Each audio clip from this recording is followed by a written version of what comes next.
কোন কলমে লিখছো বিধি, ভাগ্যটা বলো আমার সুখ লেখার কালি ছিল না বুঝি তোমার।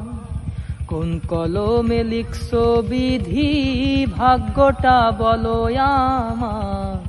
আমার সুখ লেখার কালি ছিল না বুঝি তোমার।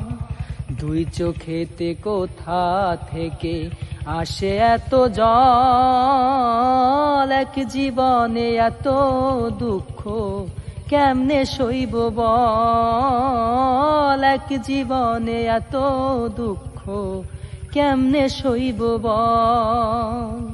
কোন কলমে লিখছো বিধি, ভাগ্যটা বলো আমার সুখ লেখার কালি ছিল না বুঝি তোমার।